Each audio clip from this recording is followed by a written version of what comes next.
mạch hai chi vết mạch haiปีปอนไปเปลี่ยนปีปอนไปเปลี่ยนเรื่องเสียหลวน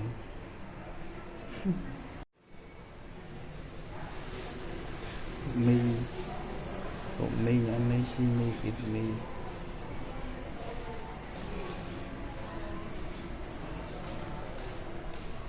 ปีปอนไปเปลี่ยนเราหกมีจะจับquá ô phải đợi tận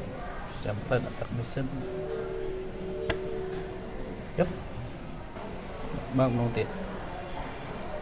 quá wow ô đã tặng máu mà smart treo ok chăm tiếp chút đi bập đàn